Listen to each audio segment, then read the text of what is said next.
다시 찾아뵙습니다. 일부에서 우리는 일본과 한국의 8050 문제를 들여다봤습니다. 50대 자녀가 80대 부모와 함께 무너지는 비극. 그 이야기를 들으시면서 마음이 무거우셨을 겁니다. 하지만 오늘 2부는 다릅니다. 오늘은 어떻게 할 것인가에 대한 이야기입니다. 구체적인 해법, 실질적인 조언, 그리고 희망의 메시지. 여러분께 드리고 싶습니다. 지금부터 20분 동안 저는 여러분께 3가지를 말씀드리겠습니다. 첫째, 부모로서 지금 당장 해야 할 일 5가지. 둘째, 자녀를 독립시키는 현실적인 방법. 셋째, 여러분의 노후를 지키는 마지막 안전장치. 준비되셨습니까?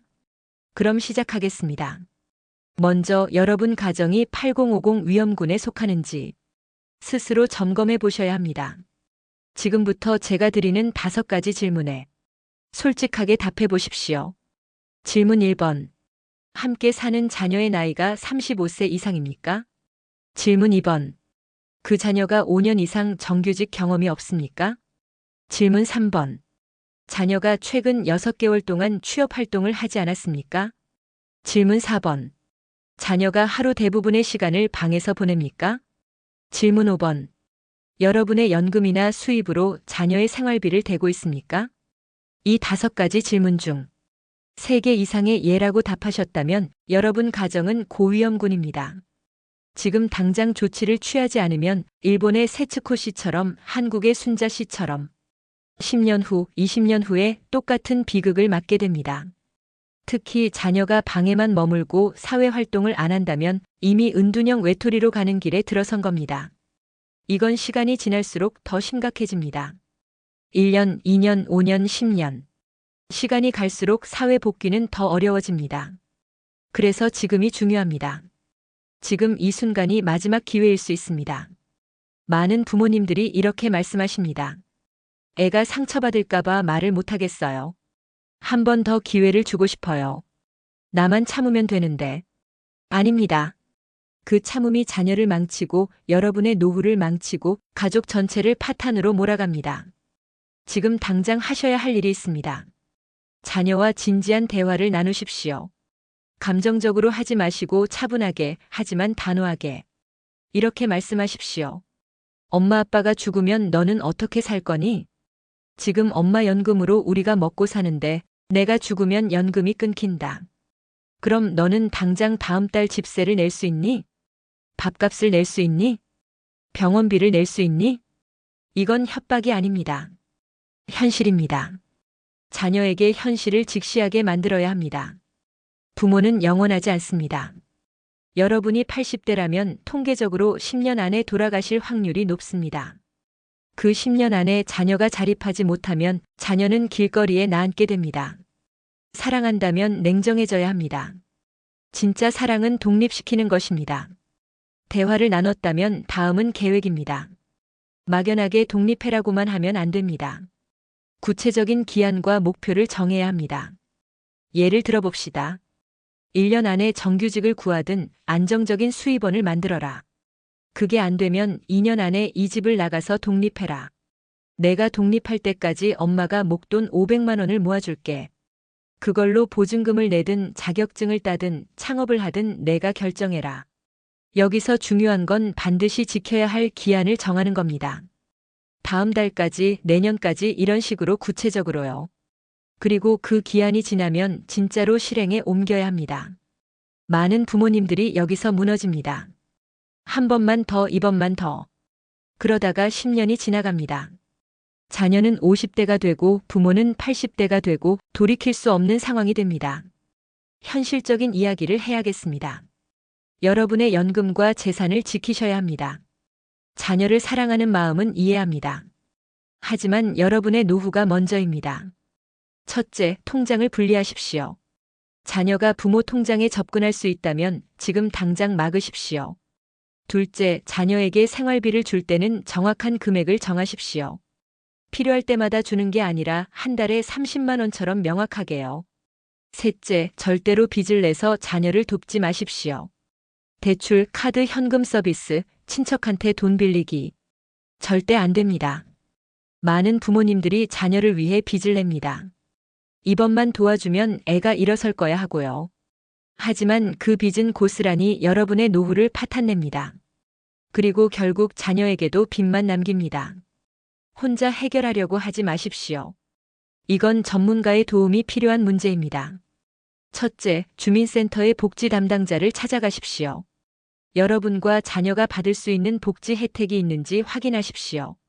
둘째, 정신건강복지센터에 상담을 요청하십시오. 특히 자녀가 은둔형이라면 전문 상담이 꼭 필요합니다. 셋째, 고용센터를 이용하십시오. 중장년 취업 지원 프로그램이 많습니다. 부끄러워하지 마십시오. 도움을 청하는 것은 약함이 아니라 지혜입니다. 이제부터는 희망적인 이야기를 들려드리겠습니다. 실제로 중년 자녀를 독립시킨 가정의 사례입니다. 경기도 수원에 사시는 박영애 씨 75세. 아들 민수 씨는 48세까지 집에서 살았습니다. 대학 졸업 후 비정규직을 전전하다가 40대부터는 거의 방에만 있었다고 합니다. 영애 씨가 변화를 결심한 건 건강검진에서 암 진단을 받고 나서였습니다. 내가 죽으면 이 아이는 어떻게 되나? 그 생각에 잠을 이룰 수가 없었다고 합니다. 영애 씨는 이렇게 했습니다. 1단계 솔직한 대화. 아들에게 자신의 병과 예상 수명을 솔직히 말했습니다. 엄마가 5년 안에 죽을 수도 있다. 그럼 너는 어떻게 살 거니? 처음에 아들은 울었다고 합니다. 하지만 현실을 받아들였습니다. 2단계 전문가 상담. 정신건강복지센터에서 아들을 위한 상담을 받았습니다. 우울증과 사회불안 진단을 받고 6개월간 치료받았습니다. 3단계 작은 목표 설정. 취업은 나중 문제로 미뤘습니다. 먼저 매일 집 밖으로 나가기부터 시작했습니다. 산책, 도서관 가기, 주민센터 프로그램 참여. 4단계 직업훈련. 고용센터에서 중장년 직업훈련 프로그램을 찾았습니다. 아들은 경비지도사 자격증을 땄습니다. 5단계 취업과 독립. 자격증을 따고 6개월 만에 아파트 경비직에 취직했습니다. 월급 220만 원. 그리고 1년 후 영희 씨가 보증금 500만 원을 보태줘서 월세 40만 원짜리 원룸으로 독립했습니다. 지금 민수 씨는 독립한 지 3년째입니다. 혼자 살면서 매달 어머니께 10만 원씩 용돈을 드린다고 합니다. 영희 씨는 말합니다. 내가 죽어도 이제 걱정 없어요. 애가 혼자 살 수 있으니까요. 방금 사례에서 배울 점이 많습니다. 제가 정리해 드리겠습니다. 1단계 현실 직시. 자녀에게 감정적으로 대하지 마십시오. 숫자와 사실로 이야기하십시오. 부모의 평균 수명, 연금 금액, 생활비 계산. 냉정한 현실을 보여주면 자녀도 각성합니다. 2단계 심리적 치료. 많은 중년 캥거루족이 우울증, 불안장애를 갖고 있습니다. 이건 의지의 문제가 아니라 질병입니다. 정신건강의학과 진료를 받게 하십시오. 약물 치료와 상담 치료가 필요합니다. 3단계 작은 성공 경험. 처음부터 취직해라고 하면 안 됩니다. 자녀는 이미 수십 번 실패를 경험했습니다. 자신감이 바닥입니다. 그러니 작은 목표부터 시작하십시오. 매일 30분 산책하기, 일주일에 한 번 도서관 가기. 이런 작은 성공들이 쌓이면 자신감이 생깁니다. 4단계 현실적인 직업 찾기. 40대, 50대가 대기업 정규직에 취직하기는 거의 불가능합니다. 현실적인 목표를 세워야 합니다. 경비, 요양보호사, 청소, 배달, 택배. 좋은 직장이 아니라 안정적인 수입을 목표로 하십시오. 월 200만 원만 벌어도 독립이 가능합니다. 5단계 독립 자금 지원. 마지막으로 독립할 때 목돈을 지원하십시오. 전세금 전부는 안 되지만 월세 보증금 정도는 도와주십시오. 500만 원에서 1000만 원 정도면 충분합니다. 이게 여러분이 자녀에게 줄 수 있는 마지막 선물입니다. 하지만 모든 경우가 성공하는 건 아닙니다. 실패 사례도 보셔야 합니다. 서울에 사시는 이정숙 씨 78세. 아들이 51세까지 집에서 살았습니다. 정숙 씨도 아들을 독립시키려고 노력했습니다. 하지만 실패했습니다. 왜 실패했을까요? 첫 번째 실수, 돈만 주고 끝냈다. 정숙 씨는 아들에게 1,500만 원을 줘서 내보냈습니다. 하지만 아들은 3개월 만에 그 돈을 다 썼습니다. 직업훈련도 취업 준비도 없이 그냥 내보냈기 때문입니다. 두 번째 실수 사후관리 부족. 독립시킨 후 아들이 어떻게 사는지 관심을 끊었습니다. 이제 내 인생이니 알아서 해라고 했습니다. 하지만 40대, 50대가 갑자기 혼자 사는 건 쉽지 않습니다. 세 번째 실수 다시 받아들였다. 결국 아들이 6개월 만에 돌아왔습니다. 정숙 씨는 이번만이라고 생각하고 다시 받아들였습니다. 그리고 지금까지 5년째 함께 살고 있습니다. 실패 사례에서 배울 점. 독립은 한 번에 되는 게 아닙니다. 준비 기간이 필요하고 사후 관리가 필요하고 그리고 무엇보다 부모의 단호함이 필요합니다. 구체적으로 어디서 도움을 받을 수 있는지 알려드리겠습니다. 첫째, 고용센터. 전국 어디나 고용센터가 있습니다. 여기서 중장년 취업 지원 프로그램을 운영합니다. 직업훈련, 자격증 지원, 취업 알선까지 해줍니다. 무료입니다. 둘째, 주민센터 복지 담당. 기초생활수급, 긴급복지 지원, 주거급여. 받을 수 있는 혜택이 많습니다. 부끄러워 말고 찾아가서 상담받으십시오. 셋째, 정신건강복지센터. 자녀가 은둔형이거나 우울증이 있다면 무료로 상담과 치료를 받을 수 있습니다. 각 지역마다 센터가 있습니다. 이런 자원들을 적극적으로 활용하십시오. 혼자 끙끙대지 마시고 도움을 요청하십시오. 이제 가장 중요한 이야기를 하겠습니다. 여러분의 노후입니다. 한국 노인 빈곤율 40%가 넘습니다. OECD 국가 중 1위입니다. 왜 이렇게 많은 노인이 가난할까요? 가장 큰 이유 중 하나가 바로 자녀 부양입니다. 자녀 결혼자금, 자녀 집 마련, 자녀 사업자금, 그리고 중년이 된 자녀의 생활비까지 평생 모은 돈을 자녀에게 다 쏟아붓고 정작 본인은 기초연금 30만 원으로 근근히 살아갑니다. 여러분, 자녀를 사랑하는 것과 자녀를 망치는 것은 다릅니다. 여러분이 노후 파산하면 결국 자녀도 파산합니다. 부모의 빈곤은 자녀에게 물려집니다.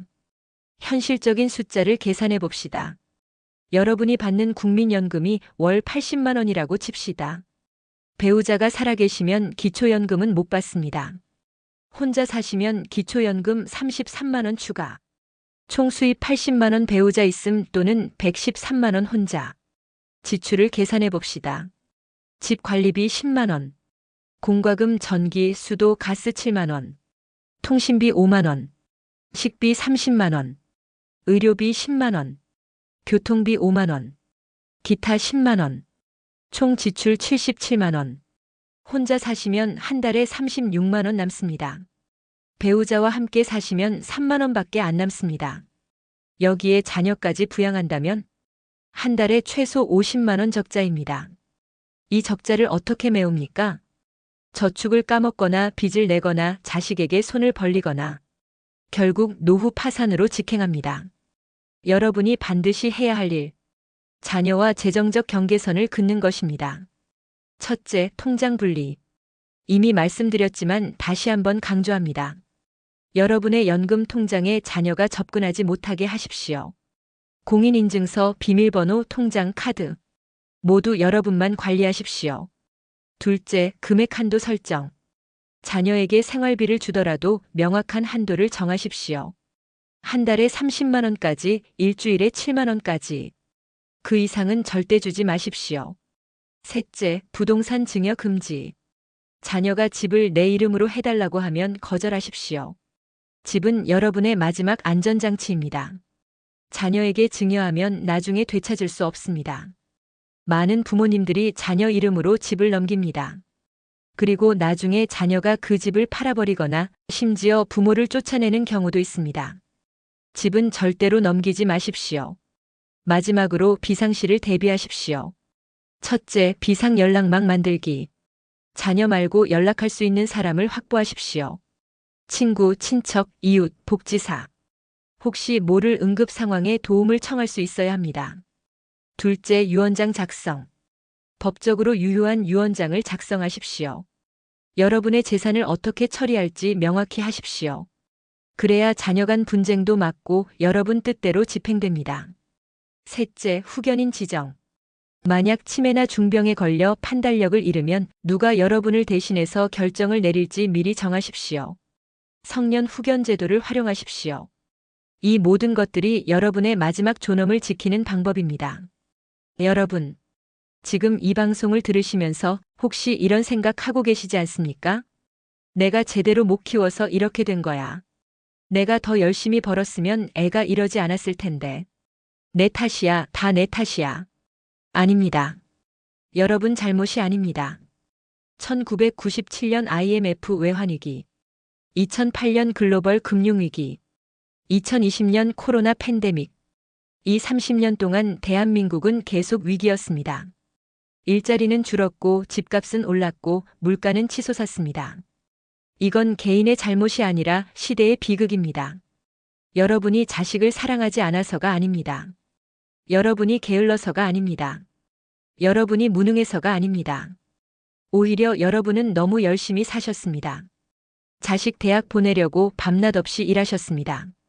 그런데 사회가, 시대가, 경제가 우리 자녀들에게 기회를 주지 않았습니다. 그러니 이제 죄책감을 버리십시오. 내 탓이다라는 생각을 내려놓으십시오. 그 죄책감이 여러분을 올가매고 자녀의 독립을 가로막고 가족 전체를 파탄으로 몰아갑니다. 제가 여러분께 질문 하나 드리겠습니다. 자녀를 진정으로 사랑한다는 것은 무엇일까요? 밥을 차려주는 것? 돈을 대주는 것? 집을 내주는 것? 아닙니다. 진짜 사랑은 자녀가 스스로 설 수 있게 만드는 것입니다. 새끼 독수리를 키우는 어미 독수리를 아십니까? 어미 독수리는 새끼가 자라면 둥지에서 밀어냅니다. 가팔은 절벽 아래로 떨어뜨립니다. 새끼는 공포에 떨며 떨어지다가 날개를 펼칩니다. 그리고 날기 시작합니다. 이게 잔인해 보입니까? 아닙니다. 이게 진짜 사랑입니다. 어미가 새끼를 평생 둥지에 가둬두면 새끼는 절대 날지 못합니다. 그리고 어미가 죽으면 새끼도 함께 죽습니다. 여러분의 자녀도 마찬가지입니다. 지금은 고통스럽고 불안하고 걱정되겠지만 자녀를 밖으로 내보내야 합니다. 그래야 자녀가 날개를 펼칩니다. 그래야 자녀가 살아남습니다. 자, 이제 구체적으로 말씀드리겠습니다. 자녀와 마지막 대화를 나누는 방법입니다. 조용한 시간을 택하십시오. 식탁에 마주 앉으십시오. 감정적이지 않게 차분하게 하지만 단호하게 이렇게 말씀하십시오. 얘야, 엄마 아빠가 너한테 할 말이 있다. 엄마가 올해 75이야. 80이야. 솔직히 말하면 엄마가 언제까지 살지 모른다. 5년일 수도 10년일 수도 있어. 엄마가 죽으면 연금이 끊긴다. 그럼 너는 어떻게 살 거니? 엄마는 너를 사랑한다. 너무너무 사랑한다. 그런데 사랑하기 때문에 이제는 너를 혼자 서게 만들어야겠다. 지금부터 1년 안에 너는 이 집을 나가야 한다. 엄마가 도와줄게. 직업훈련비, 독립자금, 엄마가 할 수 있는 만큼 도와줄게. 하지만 1년 후에는 반드시 나가야 한다. 이건 협상 대상이 아니야. 엄마의 마지막 부탁이자 마지막 사랑이다. 이렇게 말씀하신 후에는 절대로 뒤로 물러서지 마십시오. 자녀가 울어도 화를 내도 협박을 해도 절대로 뒤로 물러서지 마십시오. 여기서 물러서면 영원히 끝나지 않습니다. 여러분, 이게 자녀를 위한 마지막 사랑입니다. 그리고 여러분 자신을 위한 마지막 선택입니다. 오늘 2부에서 우리는 구체적인 해법을 이야기했습니다. 지금 당장 점검해야 할 5가지. 자녀를 독립시키는 현실적인 방법. 그리고 여러분의 노후를 지키는 법. 쉽지 않다는 거 압니다. 40년, 50년을 함께 산 자식을 어떻게 하루아침에 내보내겠습니까? 가슴이 찢어지겠죠. 밤마다 걱정되겠죠.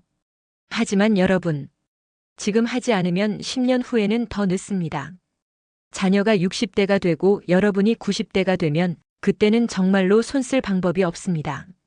지금이 마지막 기회입니다. 그리고 기억하십시오. 여러분 혼자가 아닙니다. 지금 이 순간에도 수십만 가정이 똑같은 고민을 하고 있습니다. 정부도 지자체도 복지 시스템도 여러분을 돕기 위해 준비되어 있습니다. 부끄러워하지 마시고 도움을 요청하십시오. 다음 3부에서는 사회가 함께 만들어야 할 안전망과 우리 모두가 함께 극복할 수 있는 방법을 말씀드리겠습니다. 그리고 무엇보다 여러분이 존엄하게 노후를 맞이하는 법을 구체적으로 알려드리겠습니다. 오늘 말씀드린 내용들 꼭 기억해 주십시오. 그리고 실천해 주십시오. 여러분의 용기가 자녀를 살리고 여러분 자신을 살립니다. 다음 3부에서 뵙겠습니다. 감사합니다.